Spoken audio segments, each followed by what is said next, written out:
we're going to call the meeting to order while Alan's doing that last thing.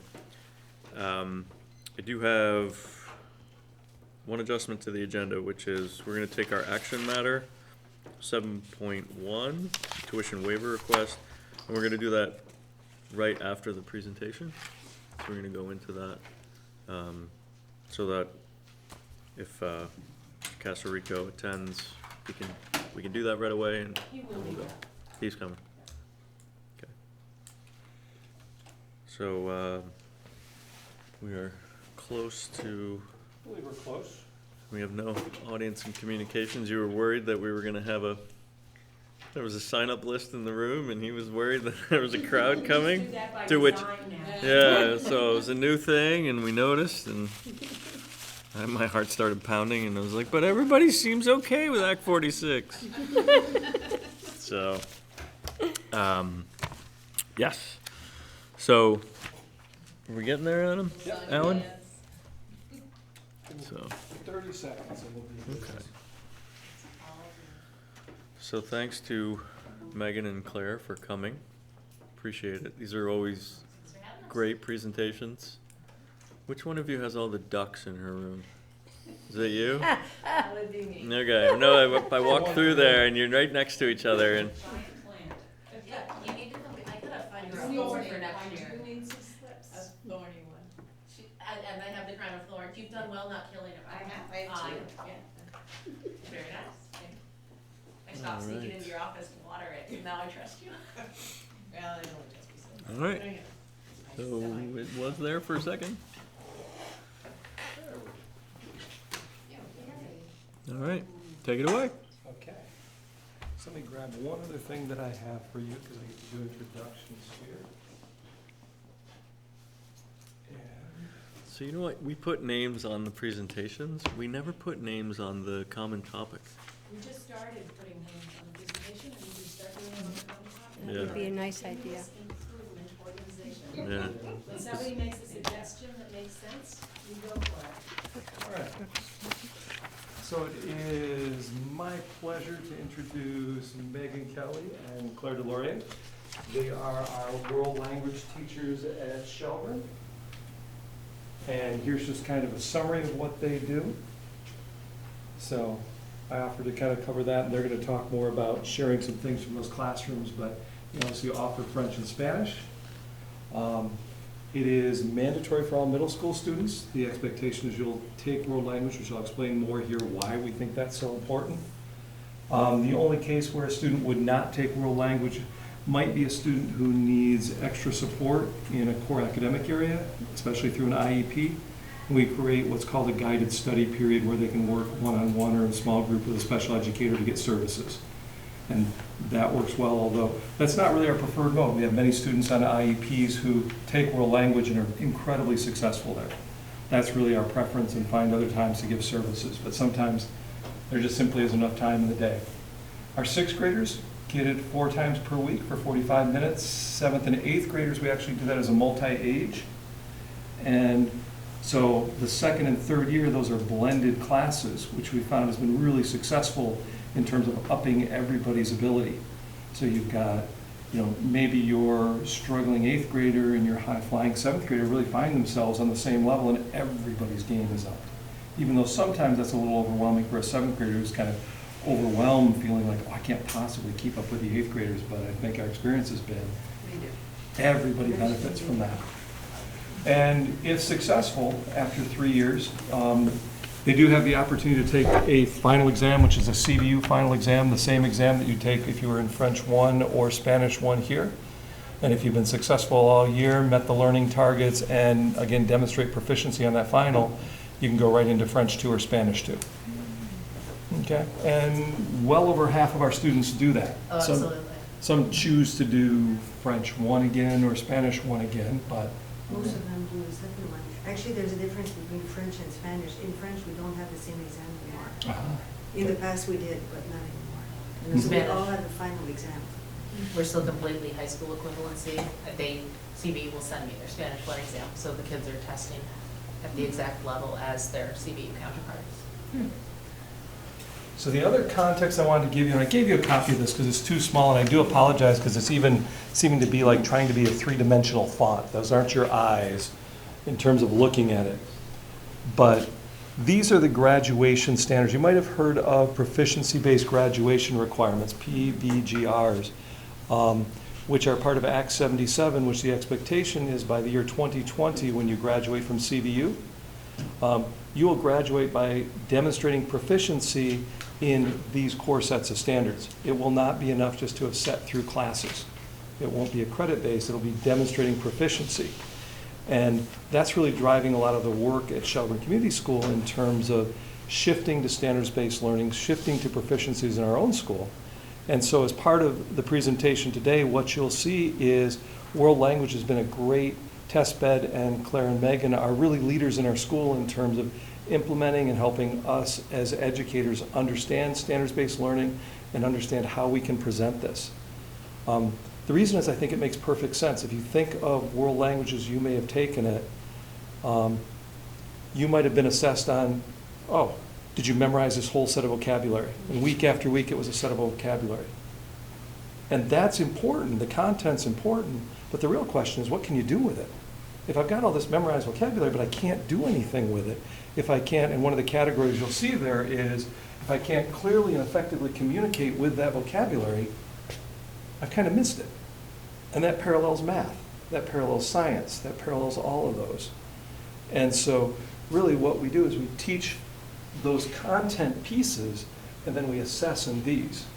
So kind of with that preamble, so you kind of have that context. It may have seemed weird and why would we break up the presentation that way? It was, we think it's really important, and this is a document that just recently we shared with the 5th grade parents when they were coming in for their orientation, and literally handed to them and said, this is the most important piece of paper and information we're going to give you tonight, because this is what we do at middle school.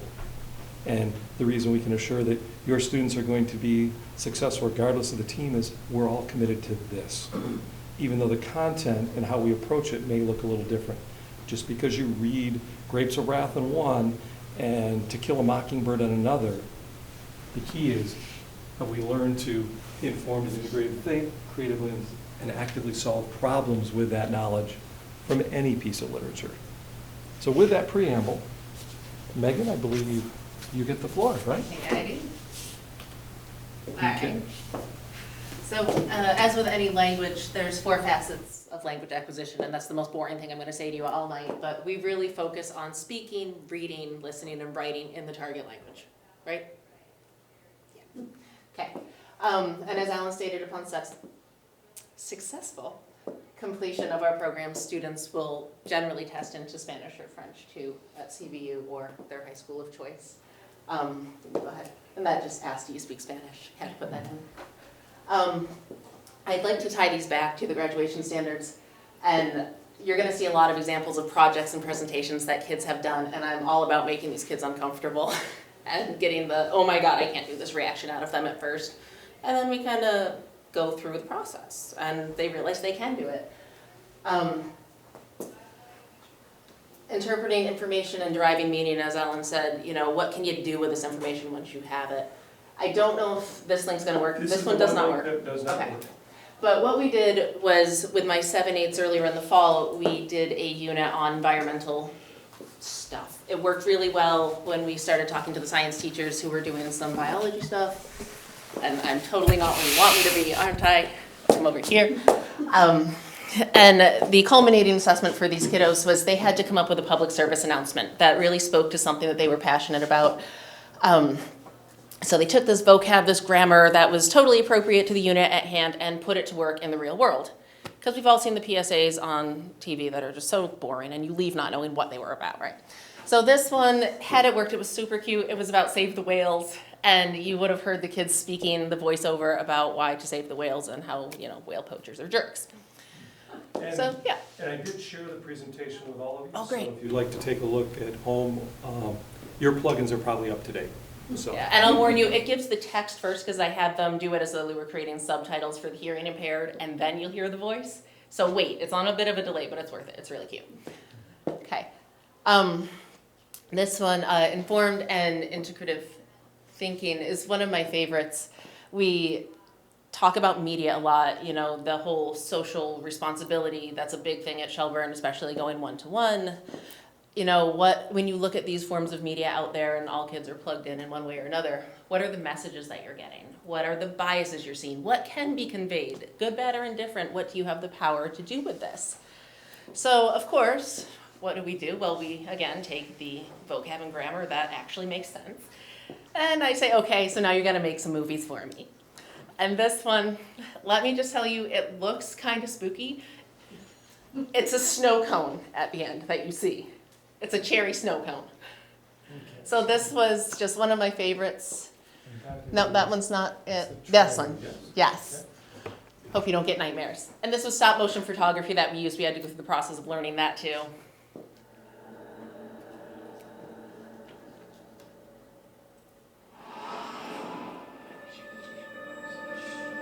They had a vocab requirement.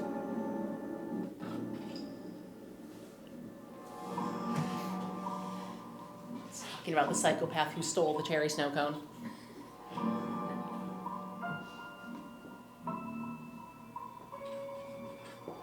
Says he can appear a little funny, but it's more or less, but it's kind of realistic. And you should watch out because you get hit over the head with a snow cone. It's not a knife. It's not a knife.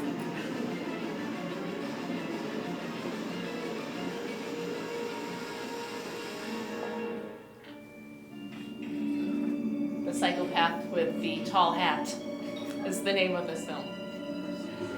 And then they had to go back through and talk about the information displayed and all that stuff you see in a film genre. But they had so much fun just watching them manipulate the little characters and talk about resilience. They're just doing this with the clay, and they were on the floor, and one of their critters got stepped on. So they had to rebuild it and scrape them off the shoe. It was fine. It all worked out. It was all good. So self-direction, I think, is definitely my favorite. Kids taking responsibility, especially in a 3-year program. We don't teach kids for 1 year and then we're done.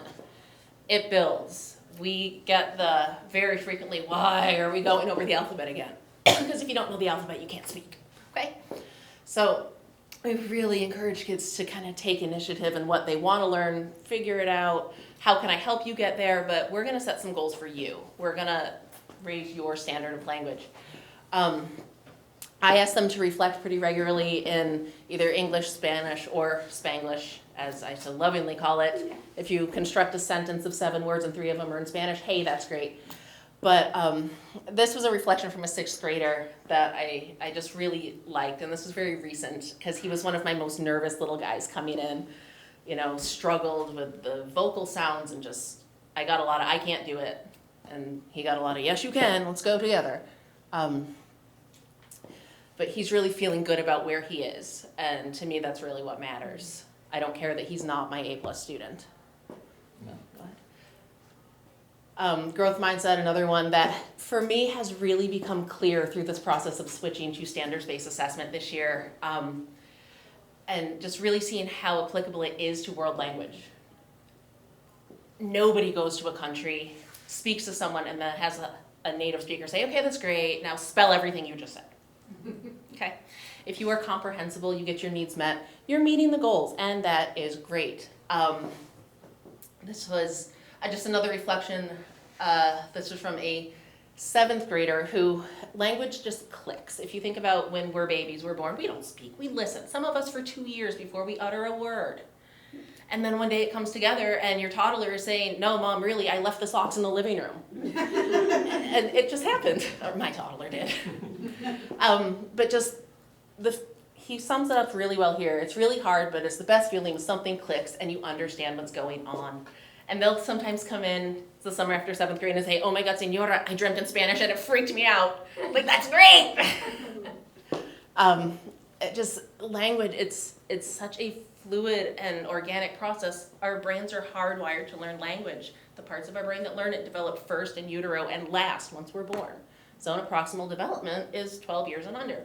And I know there are those of you in this room who are perfectly capable of learning language and doing a great job piecemeal as it comes. And you're learning. And you're doing a great job. But my point is, you're still capable. That part of your brain never stops. And these kids, that's something I always drive home to them. Yeah, I'm driving you crazy with grammar, but this is why. We're changing your brain. Let's do it.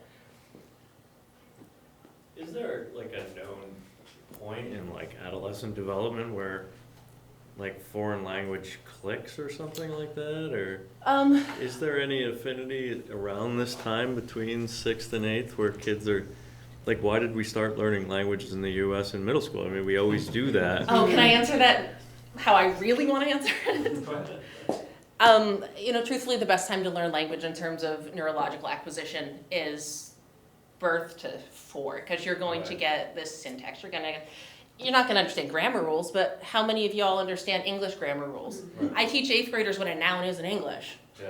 Okay, but it's really, you're forming the dendrites in your brain, the little connective pathways. And the more of those you build up when you're younger, because your brain is so elastic, it's just easier. But these kiddos that come into us at 11 and 12, they still have that capability. They're still forming those parts of their brain and making these connections, and what they're doing more is layering. And as adults, if you started to learn another language, it would be layering on top of what you have right now in terms of phonological, like the sound reference and syntax reference, and it's like you're putting it into a filing cabinet versus those kids are building it out of Legos, if that makes any sense. This is probably one of the things that just made me happiest this year, and it was a very recent project.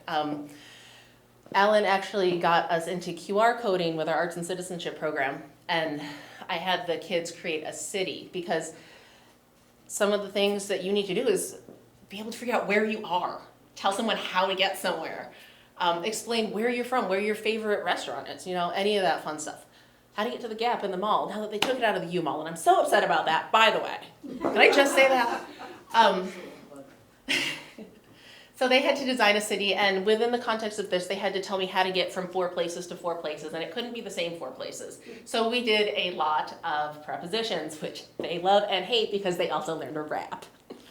But the map you saw was one kid's, and the QR coding would take you to the city as though you were a tourist looking for some place to go. And I had them, one of the great things that this one-to-one has offered us at Shelburne is I can really have them interact with authentic sites. And they're finding the more they interact with stuff that's not for students of Spanish so much as native speakers, and they're able to glean stuff, it just really bolsters their confidence in the language. It's like, I can do this, let's see what else. So this kid, he is just a wonderful member of our classroom community. What we did was we kind of differentiated the project for him so that he could engage with it on a level that made sense for him. And I have his parents' permission to share this, but just how hard he worked, and the fact that his mom says to me, he still busts out with this stuff.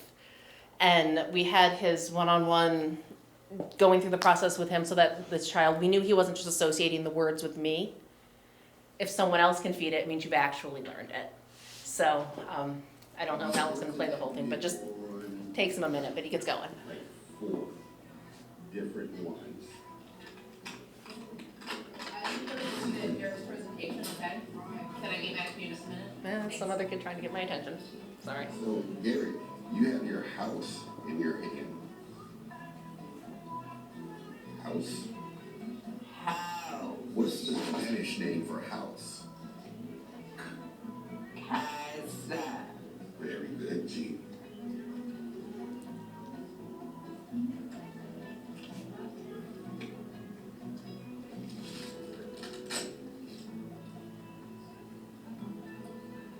That is the park across the street. The street. That's the park. Or the time. That's the park. What's the Spanish name for park? Park. Parquet. Good job, Karen. Good job. Doing excellent.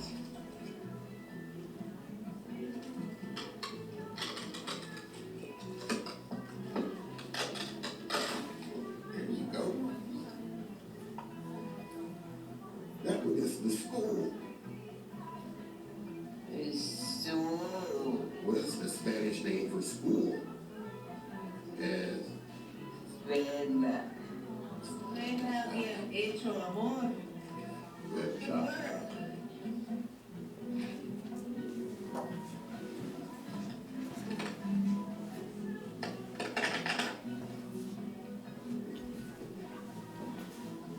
That one is the store.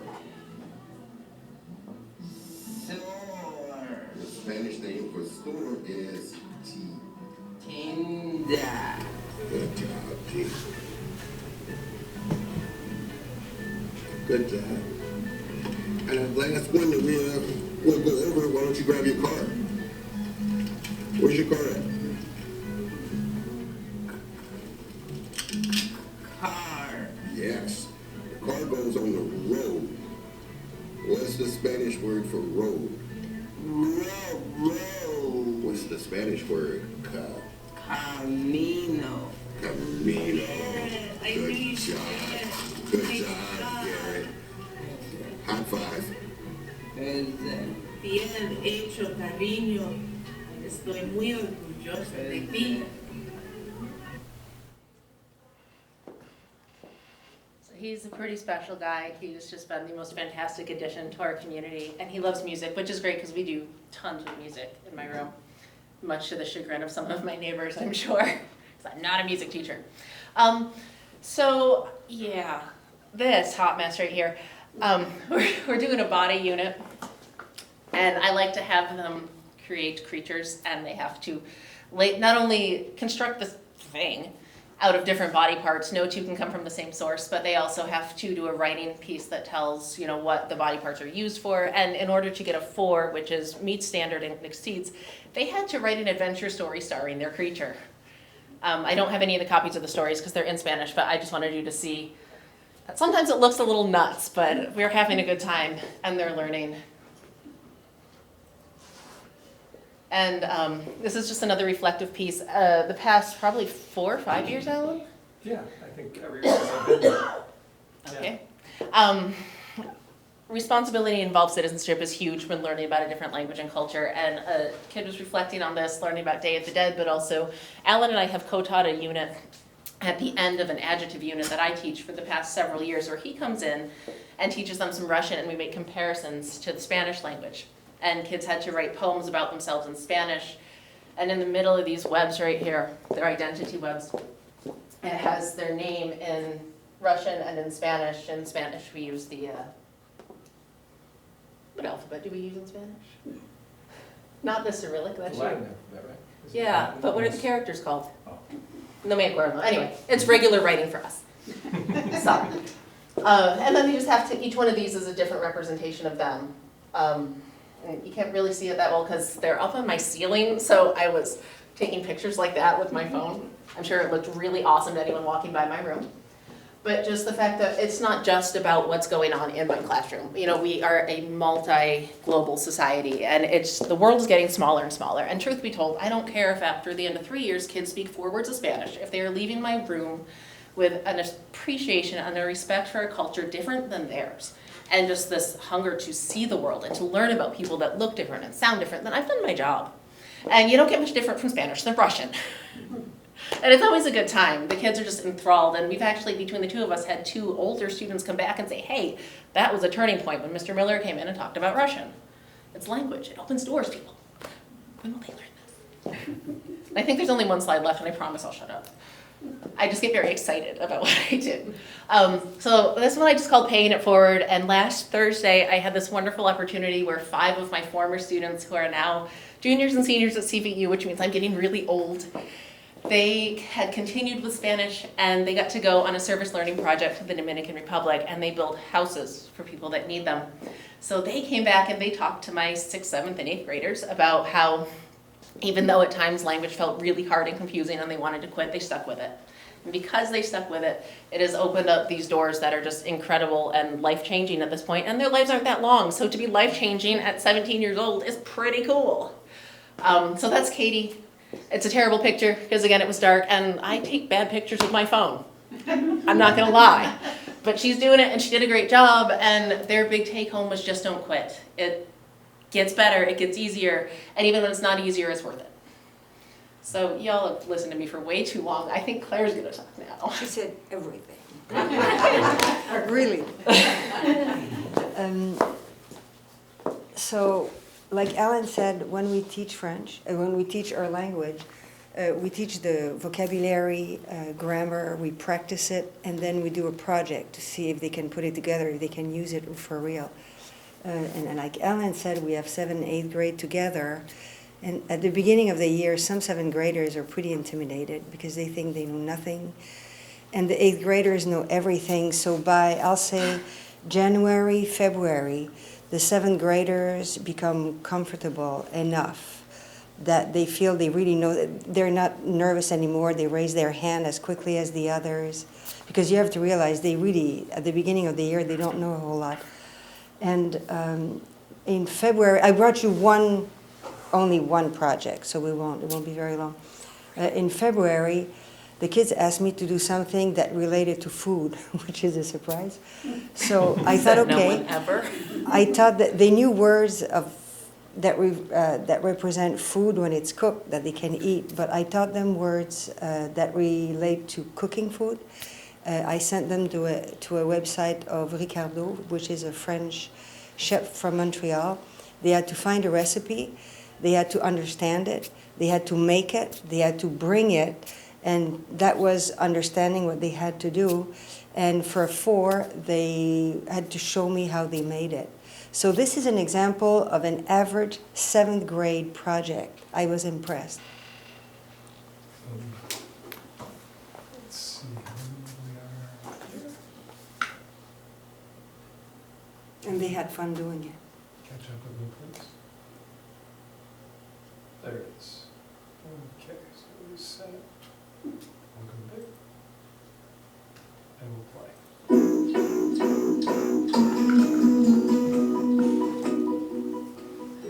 Dans le bol, mélangez la farine, le sucre, la poudre à pâté et le sel.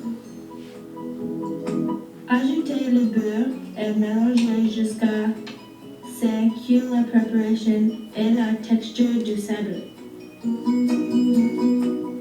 Ajoutez l'œuf et la vanille.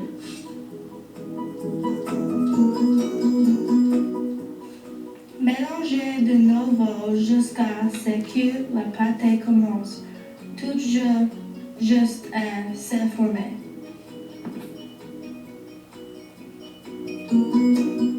Façonnez un disque avec la main et couvrir d'une pellicule de plastique. Réfrigérer 30 minutes. Préchauffez la four à 350 degrés. Sur un pan de travail, farine, appliquez la pâte à un acier d'almond 3 poussées. Découpez des biscuits et reportez le biscuit sur la plaque.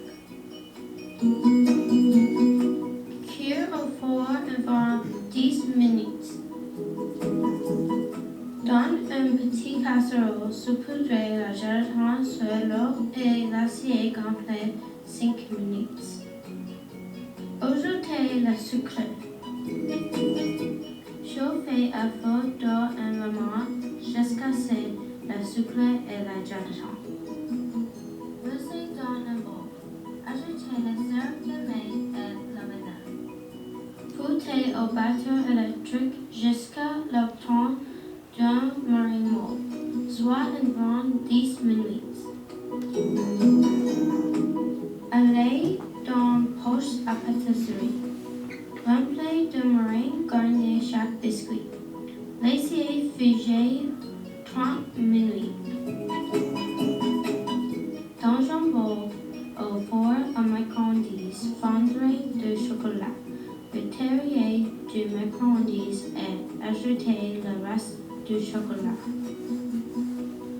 Trempez le biscuit refroidi côté mauve dans le chocolat. Retournez et retirez du chocolat à l'aide d'une fourchette. Déposez le biscuit sur un grill légèrement roulé. Réfrigérez environ traite minuit. We ate all week. They all had different recipes. We ate all week in every fourth class. So we tried to make it as practical as we can. That's my project. Wonderful. Any questions? We're teachers, we like questions. You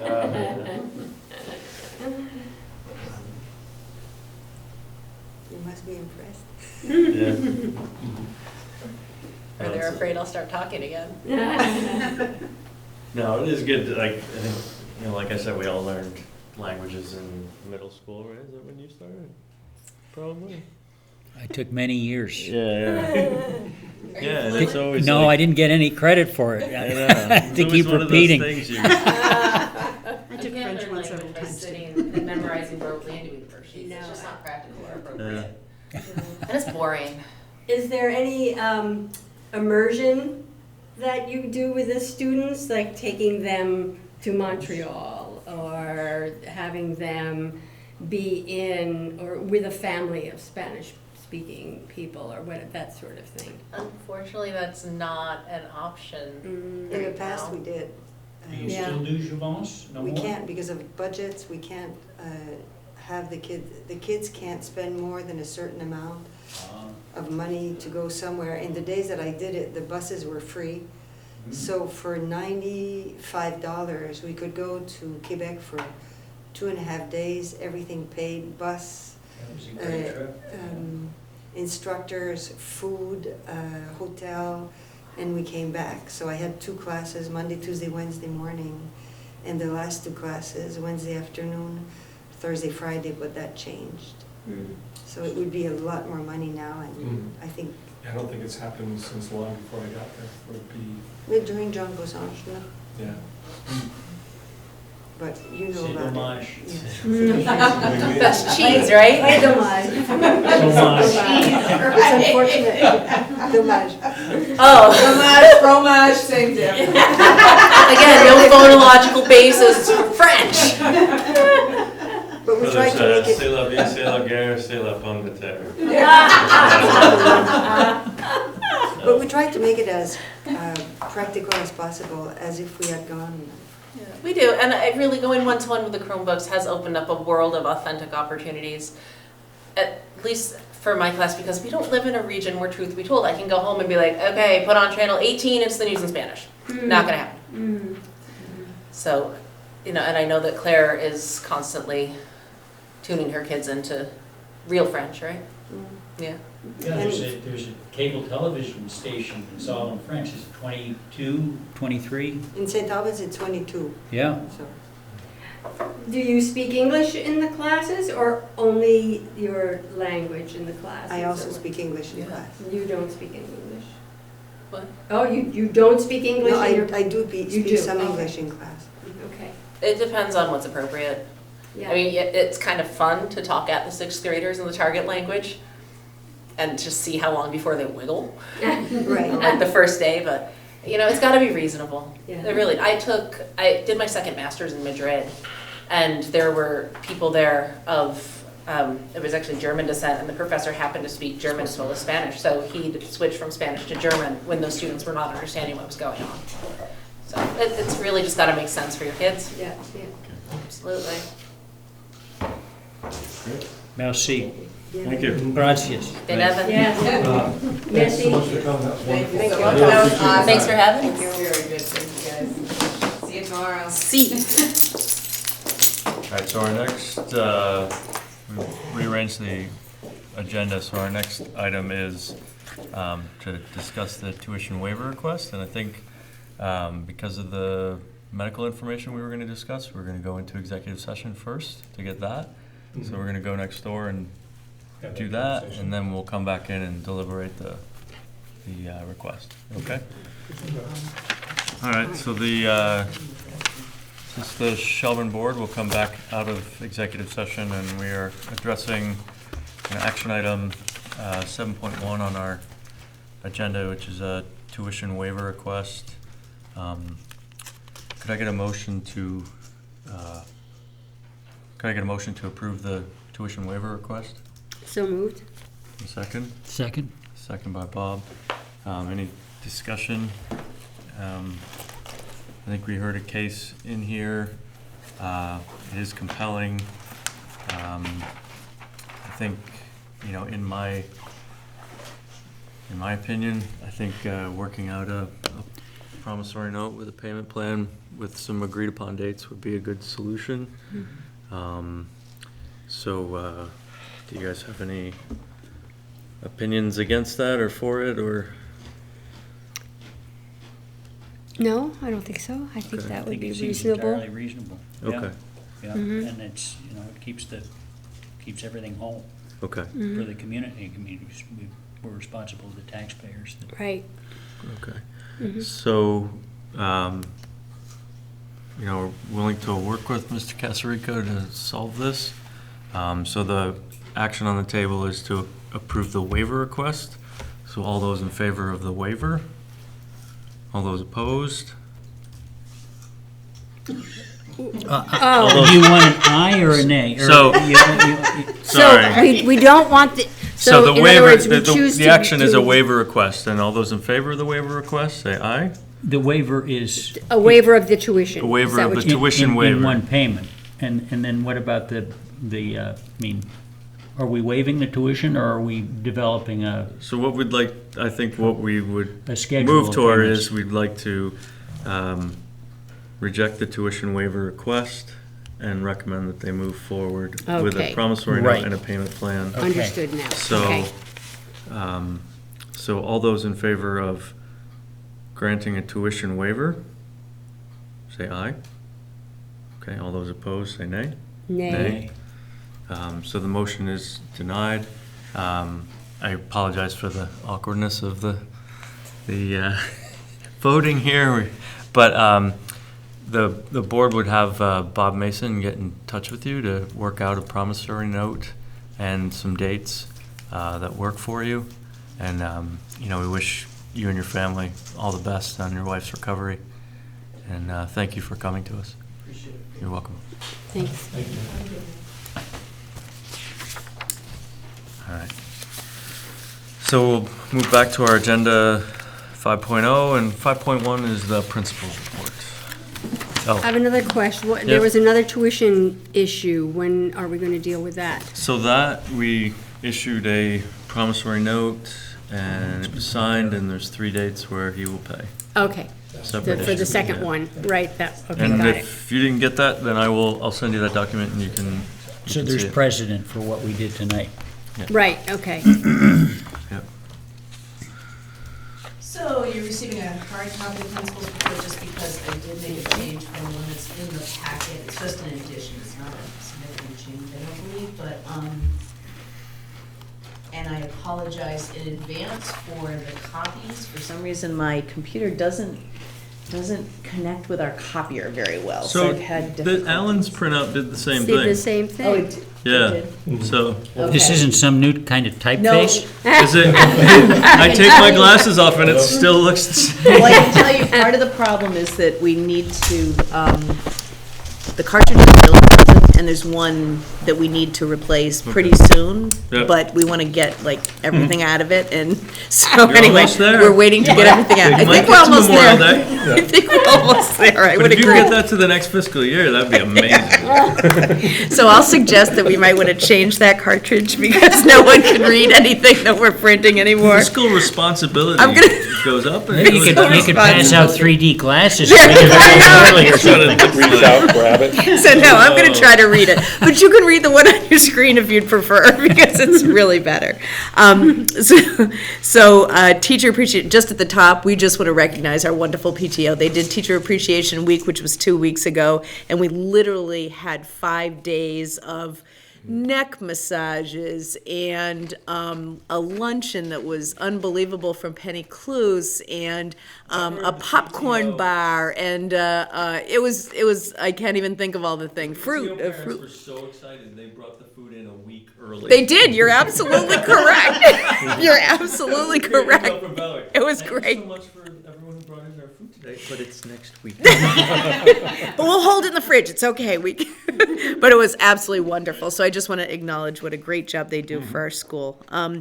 Just to let you know a little bit about what's happening in fifth grade with digital citizenship, Jeff Badillo has been working with Rachel Petraska, who is our school counselor there. She's been working with they both, have been working with all of our 5 through 8s to do some digital citizenship lessons. And you can see there what they're working on. Imagination Playground, the big blue blocks that come in every year, and we just want to put a shout out to Joplin James, who makes sure that we have those for our pre-K through third grade students to be able to enjoy. I noticed as I was in the IAS office tonight, as a matter of fact, they had a picture of all the IAS people who work at Shelburne all in the blocks, just kind of like laying there. They had one of kids too next to it, but they had one of all the adults. It was pretty funny, but it's to encourage, all sorts of different play so that kids use those structures that way. In case you haven't seen the feed sign, I want to make sure I point it out. It's actually the sign that as you're going into the circle and you look at the raised beds, it's right on the brick wall there, and you can see kind of the before and after. Feed was really hard to see in the first picture. Hopefully you can see it in your second picture. You might not be able to see it, so you might want to go to your digital. But and that's a la Pete Boardman. He was there. I happened to come in to work at 4:30 on a Friday afternoon. I think it was a couple of weeks ago for a meeting that I had, and there he was up on the ladder repainting it at 4:30 on a Friday. So talk about a devoted guy. Walking Wednesdays, we've done that faithfully for, I think it's 10 years running, I believe it is. And, again, thanks to Vasanti Miet and our wellness group who make sure that we do it. We also want to thank the Police Department, Shelburne Police Department, for always having somebody there to cross us each one of the Walking Wednesdays that we do, and we'll have one tomorrow morning. And if you want to join us on the green at 7:30 to 7:40, we all kind of pack together, some on bikes, some walking, and we walk down to the school. And this year, like last year, we also have one bus that stops, and that bus lets out on the town parade, and then they just come and walk with us to school. So it's pretty cool. Yeah, I'm sorry.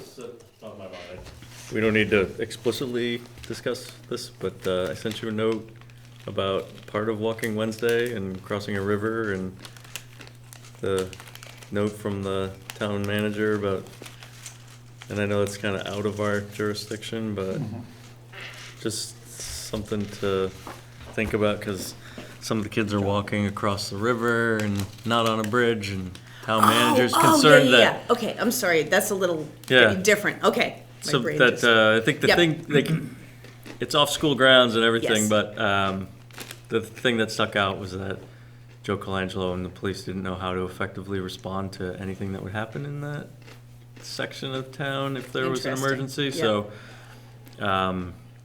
just be aware of that, and if it's the appropriate discussion you guys can have. Yep, for sure. Yeah, we'll be on that. If you guys are confused, I will send you an email later.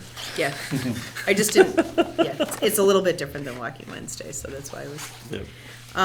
And then Arbor Day, we had a great celebration for Arbor Day. Speaking of Joplin, one more time, he does do Arbor Day every year, and we read poems and sing songs. We ask the whole school to attend if they wish to, and you can look at the second page there and see some pictures. There's Dave Kelly as he and Joplin are putting the tree in the ground. As is fairly typical, we kind of forget to look at the time, and so they were trying to plant it all by themselves, because by the time they got to the planting, it was time for the buses to load, and it was a Friday afternoon, so everyone was anxious to load the bus. So the kids kind of left while Dave and Joplin planted the tree, and they did a lovely job, I will say. And we do want to thank the Lindemeyers, who donated a lot of their time and product to us for the gardens that they put in, as well as some of the trees. So thank you. Want to go into any caps? Sure, I can talk. We're almost to the end of our testing marathon.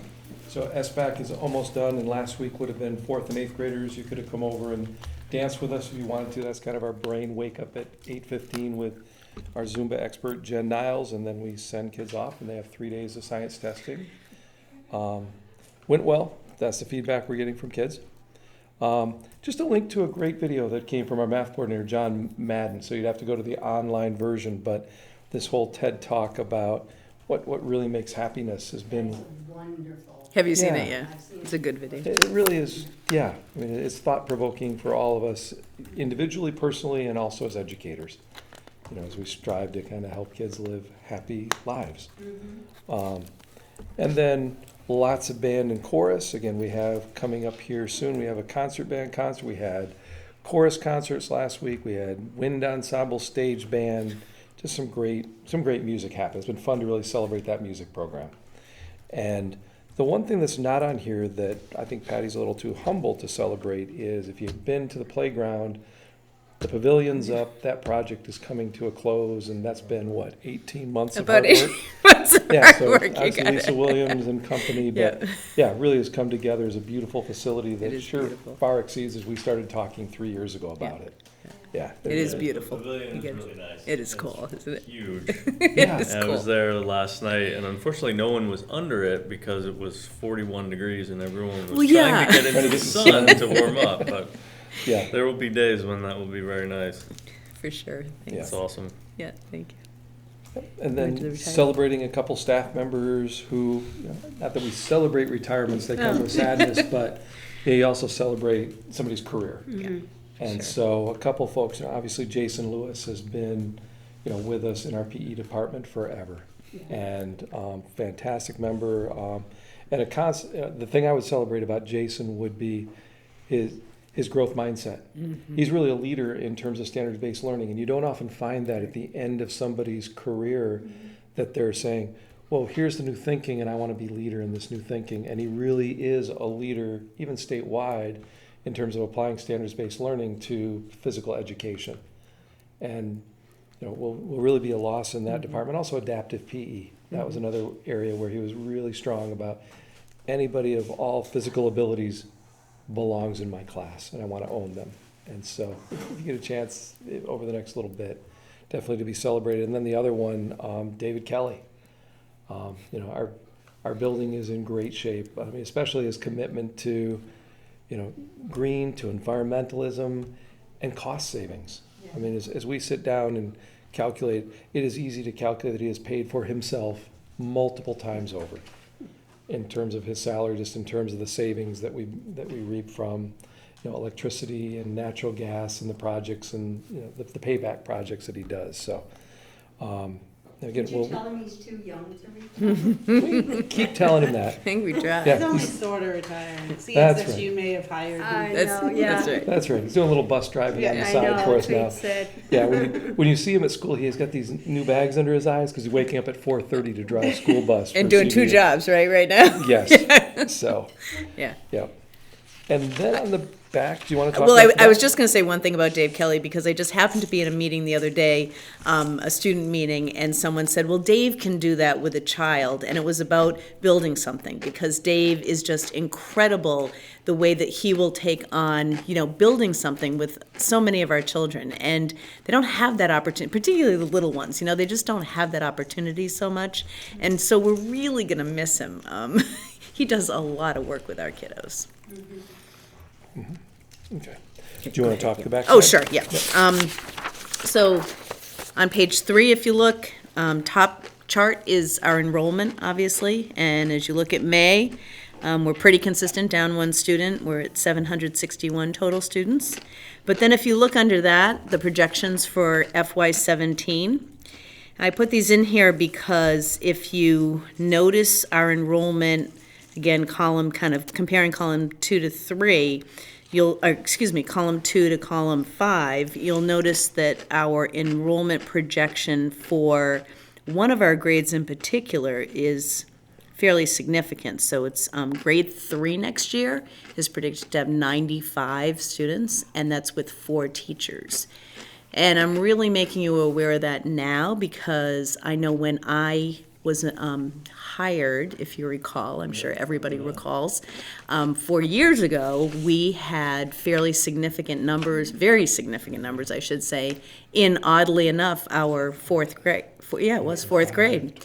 And we had 4 teachers for that 4th grade, and we ended up with class sizes of 26 and 27, and that was really challenging and had to kind of figure out what to do. So I'm trying to be really proactive. I had a conversation with 3rd grade teachers yesterday about how, what their feelings were, and I think we've all agreed with the group coming. They, first of all, are coming, right now they're in 5 classes as 2nd graders, and they would be going into 4 classes as 3rd graders. So not only is it the number, but it's also the fact that they're transitioning into less teachers. So we're kind of trying to figure out what we might do. I think another teacher would not probably be in the mix, but. Well,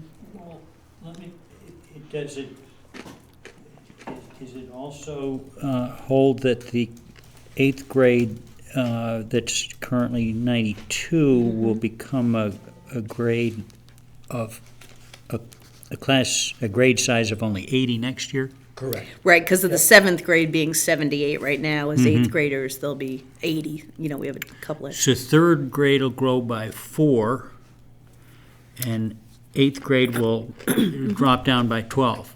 Correct. Yeah, Correct. Yep. That graduating class was when it started, I think, in the 100. That was our largest 105, I class think, when I came. we were bringing through. Yeah, so definitely we're seeing a drop of, Yep. 3 kids per team. But if you across look at the middle total school. enrollment at the bottom, it's about 743 compared to 740. Yeah. One of the big challenges, Right. because I think I know you're pondering of that, is any shifting of a middle school teacher to elementary doesn't work because of certification Right, problems. their license. Yeah, that's not, it'd be wonderful if we could flop that one. But if you could, would you hire a 5th teacher for that grade? Well, that would be a great question, because right now with space, for next year, So you're a little bit of basically a geographically limited there. challenge, You're taking right. out We don't one have- of your D&E wings. Got right, it. right. We don't have a classroom.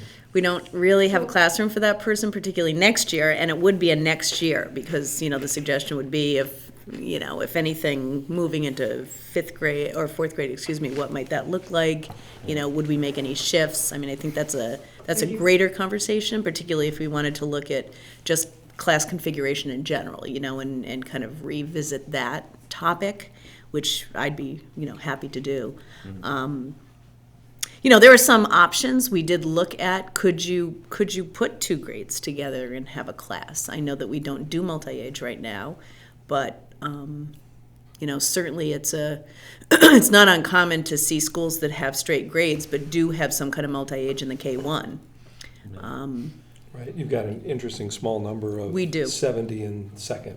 Correct. So we could group those guys together, and we did those numbers, and the class sizes could work with 9 teachers at the K1 level as opposed to 10 teachers, which is what we have right now. The danger in that is just, what if, 10 kids move in to K1 and don't move out? Well- It's always just, it's so soft as far as how those You're numbers also look. talking about 4 kids moving in over the summer into 3rd grade. No, they've already registered for it. Yeah, Okay. they're registered, but you're correct. They're They're not registered. matriculating in the school right now. Correct. These are live numbers. These are Right. not projections. These are And we current always as get of now. how many more, usually 10 more or so? The first is our So big, hard. first grade is grade. usually our bigger jump. First grade usually Usually gets, 5 or 6. yeah, somewhere around 5 or At the 6. beginning of school. At the Yep. beginning of school. Yep, those are the K families that haven't contacted. They've been doing independent kindergarten. And Yep. So the other thing we talked about, I think, when we were doing the agenda, was that one thing about this 3rd grade class is you've been working with them for 3 years, so you kind of know Yes. that they're they're a decent enough, well-behaving group where you could get away with 4 teachers, possibly more so than other grades. They're more optimistic. clearly more so than other grades. Correct. That's what Yes. I mean. That's correct. what I'm saying. Like That is it's- correct. It's Yes. trending that way. And could you, if you don't have a room, can an extra para or 2 be added in there? That's definitely a possibility. I mean, without a room, I would think, like, you know, bang for your buck would be a para there,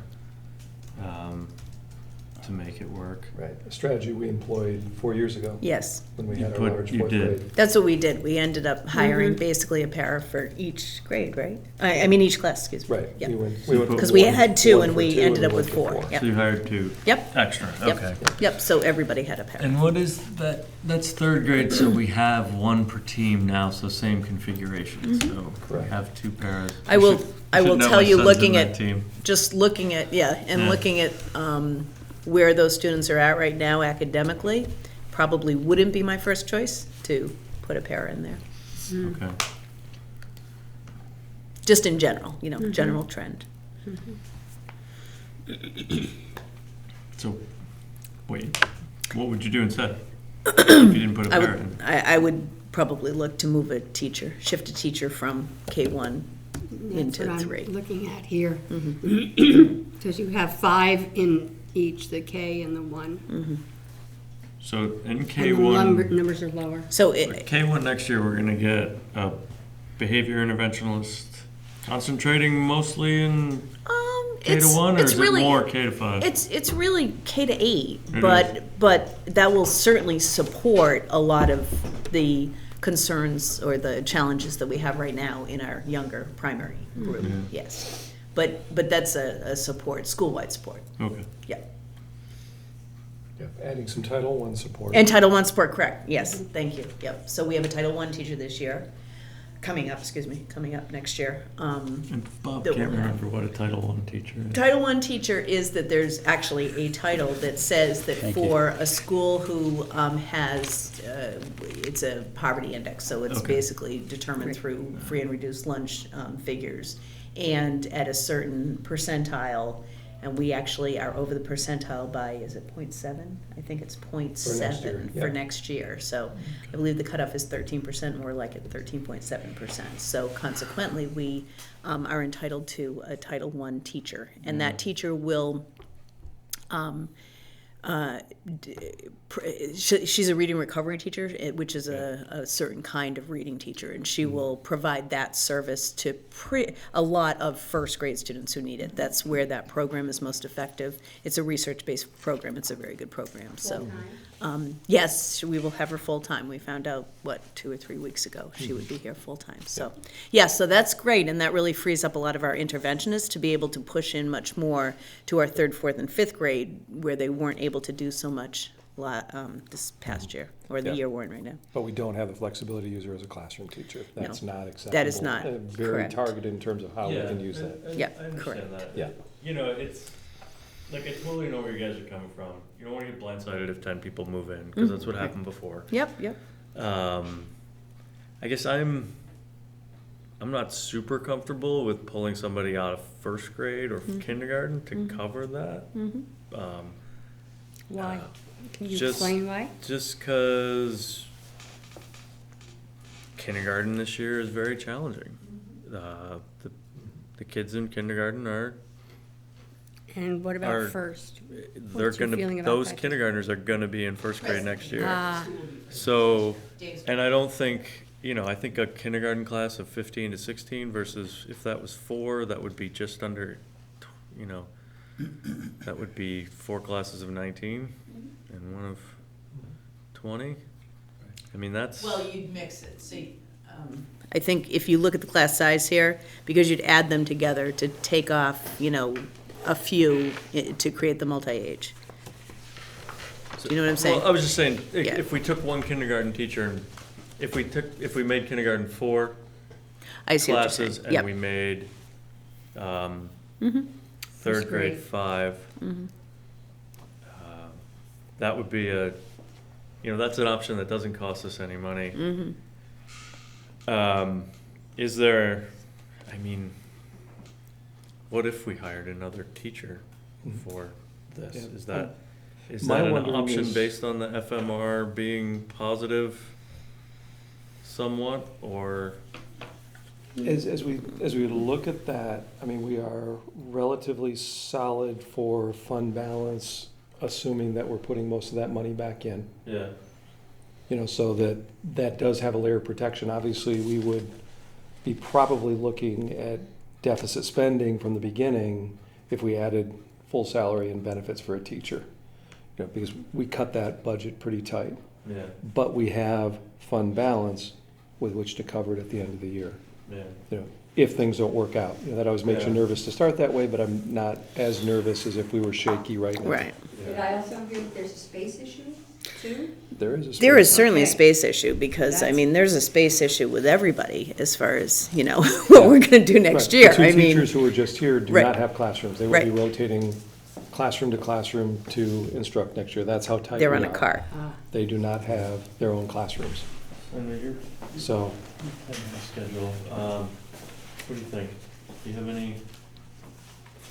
I mean, It's kind of a rock and a hard place because you. even if you've got 95 in the third grade, your class size is 23 to 24. CSSU average upper limit is 23. that's actually just the averages. Your targets, I think, are what are important to look at, which are 20. Target is 17 to 20, Yeah, so. that would, The the other, 17 that column is the biggest class. So those would be the biggest, biggest classes in the entire SU. Right. That's kind of the range as we look at all the 4 elementary schools.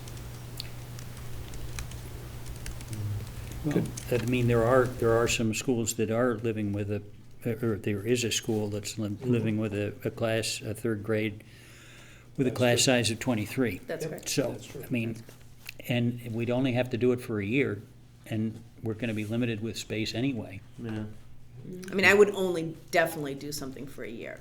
Yeah. I would start in earnest mid-year and Because we're talk gonna about, have, a I plan mean, moving forward. we're gonna have the same problem next year. Yeah.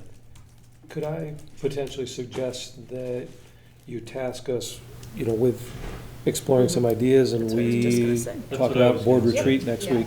Yep. Come up with some options, and be creative. Yep. I'll bring a couple sure. to us in June. Mhm. Hopefully, we'll all be here to Yeah. talk about it. Do you want it on the May 26th retreat, or when we're sitting next week to prepare for the I think June that, meeting? Next are Thursday. you going to be there? Yep. I'm happy Yeah. to do That that. would be helpful, I Yeah, think. that's good. That's Okay. That's good. And then if something comes up and we need to act, we could do it in the. In the June In the June meeting, yep. Is this correct? At the very bottom, the note from Yes. net, total enrollment 750? That's our- that was the projection from NESDAQ for the 2016-17, so I took it off of the chart. I just figured you didn't need to see the whole chart necessarily. Oh, I'm sorry. But you know okay. the chart? Because that- I look above and That I'm was the seeing the proj- projection Yeah, of that was the 740. projection. So it's 10 students lower than the projection. Correct. So I just wanted you to be thinking Okay. about that Right. from a projection standpoint, I'm not sure. Somebody actually asked me during my conversation with the third grade teachers, and I'll explore this a little bit more now that we're tasked with something, but, where are houses being built? Where's their movement? I know that Boulder Hill has some movement back and forth. Are those families moving in with children or not with children, So we'll do a little bit of research to see if, we can figure that out, so. But that's always kind of it's challenging, just because you never know. There's a 15-house development that's on the boards on the corner of Dorset and Irish Hill. I don't know. I didn't if know you've heard that about one. Yeah. I hadn't heard about that one. Yeah. Mm-hmm. Okay. That's still like. But is that years, That turn It, comes to you. it is coming up before the There's a lot of DRB. grass. It is, okay. Yep. so I'm just wondering, would it be years from now or like a year from now? Do you know? I mean, It depends upon how fast sure, it's. whether it's passed, right. When they get the permits Yep. for it. Yeah, I don't know. Yeah. It could be a Sorry, year, 18 yeah, months. of course. yeah. Okay. Anyway, just So wanted we'll talk to, about that in May, yeah, just wanted to in a week. throw that out at you. Thank So you. CSSU debrief, we all were there. We enjoyed it. We saw it. It was amazing. Third quarter FMR, like you said, we're running ahead of not having to touch the fund balance. And then I went through, I didn't see anything shocking in the notes I saw. Some things are up, some things are down. Right. It's just the nature of the beast. Yeah, I think the piece that we'll bring forward to you also, when we report out on facilities, which we'll do at the retreat, is some of that money we'd like to discuss potentially moving into the construction fund. And we'll explain kind of a list of projects and some things related to the construction project that are not in the bond, but potentially we're feeling are really necessary. So we'll bring that to you next week. Or somebody said, well, so what about a kitchen? What about upgrading the kitchen with that one? A lot of people ask that. Yep. So we'll come prepared for that on next Thursday as well, when it can be a that's good. little more timely conversation. We're not keeping somebody from their son. For Act 46, I sent you guys a letter to the editor. Yep. If you have any comments, just let me know. Looked terrific. Thank you very much for that. Okay, so that'll go in next week, and then we'll have a larger letter to the editor from the study committee, and then we have Front Porch Forum articles going in. Gonna hit the SCS PTO listserv bunch for those, so we're calling this bond vote 2.0 here, but it's light.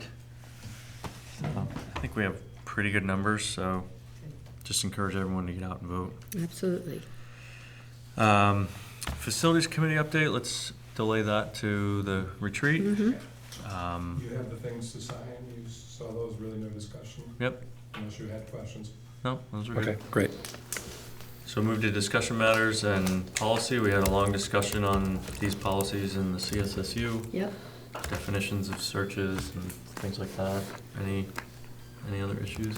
No? No. Board's Corner might work in an Act 46 article, but we'll see that. By Monday noon? No, so we have a communications committee that has a whole bunch of Isn't different publications. In the, There is No, gonna the be a flyers flyer. should be in this month, this Yeah. week. That's right. Thanks, Paul. Mm-hmm. That flyer, I just sent it to all of you. If anybody asks you a question, answer the question and then send them the flyer. I think it's a great source of Yeah. info. Yep.